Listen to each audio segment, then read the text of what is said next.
अध्यक्ष महोदय, गुरुजी बेशक उनका जन्म नेमरा रामगढ़ उस समय के हजारीबाग में हुआ था, लेकिन उनका जो कर्म भूमि रहा वो गिरिडीह, धनबाद, बोकारो रहा।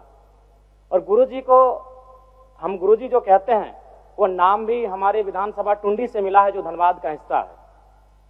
मेरी आयु बहुत कम है, गुरुजी को तो करीब से देखने का अवसर एक बार ही मिला था, जब 2019 का विधानसभा के चुनाव में टुंडी के प्रत्याशी मथुरा प्रसाद महतो के चुनाव प्रचार में उसी मंच में मुझे 2 शब्द रखने का अवसर मिला था।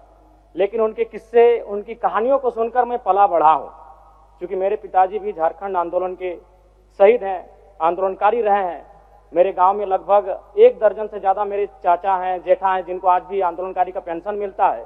तो उनसे मैं लगातार गुरुजी विनोद बिहारी महतो, कॉमरेड ए के राय की कहानियों को सुना हूं।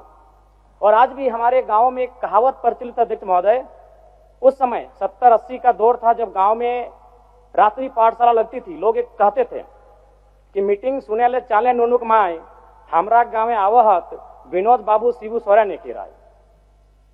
और आज जिस झारखंड मुक्ति मोर्चा, जिसका प्रचंड आज पूरे भारत में है, राज्य की सबसे बड़ी राजनीतिक दल है, उसका जो पृष्ठभूमि बनने का रहा है, अध्यक्ष महोदय, वह गुरुजी के नेतृत्व के सोनेत संथाल समाज और विनोद बिहारी महतो के नेतृत्व के शिवाजी समाज का विलय ही झारखंड मुक्ति मोर्चा के निर्माण की कहानी को बताता है। विषम गुरु शिबू सोरेन ने उस कालखंड में आमजनों की आवाज बने, जब कोयलांचल में उद्योग हावी हो रहे थे, जब कोयलांचल में तमाम माफिया लोग हावी हो रहे थे, पारसनाथ की तराई में महाजनी प्रथा हावी हो रहा था। आज भी पारसनाथ के तराई में कई किस्से मौजूद हैं, अध्यक्ष महोदय, जब उन्होंने अपनी बेटी के विवाह के लिए, अपने पिताजी के श्राद्ध के लिए किसी महाजन से 1 रुपया कर्ज लिया था, लेकिन 20 वर्षों के बाद भी वो 1 रुपया कायम था और वो सूद नहीं दे पा रहे थे। बहुत प्रकार की इस प्रकार की व्यवस्थाएं उस समय प्रचलित थी समाज में। उनके खिलाफ गुरुजी ने जोरदार आंदोलन किया। आज गुरुजी, उनके संघर्ष के साथियों का परिणाम है कि नया झारखंड, एक अलग झारखंड राज्य हम सब देख रहे हैं, अध्यक्ष महोदय।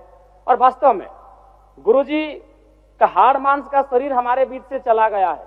जो विधि का विधान है, प्रकृति का शाश्वत नियम है, लेकिन मेरा मानना है उनके विचार अटल हैं, अजय हैं, अमर हैं। और आज आवश्यकता है उनके विचारों को प्रचार करने की। आज आवश्यकता है उनके विचारों का जो सपना था उसे साकार करने की। और मैं कहूंगा, अध्यक्ष महोदय, जो जिसका उदय होता है उसका अंत होता है, जो आते हैं वो जाते हैं, ये विधि का विधान है।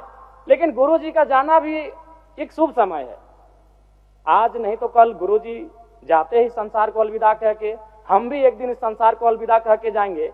लेकिन गुरुजी एक शुभ समय में अलविदा कह के गए हैं, क्योंकि उनकी पार्टी की सरकार है और उनके पुत्र इस राज्य के सबसे सशक्त नेता माननीय मुख्यमंत्री के तौर पर विराजमान है। तो इससे बड़ा अवसर हमें शायद नहीं मिलेगा गुरुजी के सपनों को साकार करने का। अतः शब्द नहीं है महोदय, गुरुजी एक बहुत बड़े उपन्यास है, वो किताब भी नहीं रहे कि शब्दों में और वाक्यों में उनको पढ़ लें। वो एक बहुत बड़े उपन्यास है, जिन्हें एक कालखंड में पढ़ा नहीं जा सकता है, जिन्हें एक कालखंड में पूरे व्याख्या नहीं किया जा सकता है। गुरुजी को श्रद्धांजलि के साथ साथ मैं ये मांग करता हूं, क्योंकि मैं जिस क्षेत्र से आता हूं, गुरुजी का जो आंदोलन का केंद्र था वो पारसनाथ का इलाका था। पीरटाण प्रखंड, तोपचांची प्रखंड, डुमरी प्रखंड, टुंडी प्रखंड, आज भी उनके कई साथी हैं।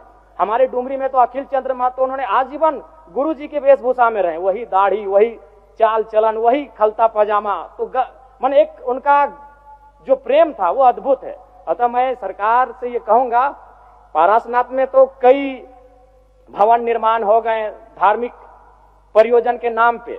मैं चाहता हूं पारसनाथ की सबसे ऊंची चोटी पर एक स्टैच्यू ऑफ रिवॉल्यूशन बनाई जाए, जिसमें गुरुजी, विनोद बिहारी महतो, कॉमरेड ए के राय, शिवा महतो, निर्मल महतो जैसे वीरों की मूर्ति पारसनाथ की सबसे ऊंची चोटी पर हो, क्योंकि वहां तो बहुत सारे भवन निर्माण हो ही गए हैं। तो गुरुजी को अगर सम्मान देना है तो झारखंड की सबसे ऊंची चोटी पारसनाथ की ऊंचाई पर दिया जाए। मैं सरकार से ये मांग करता हूं।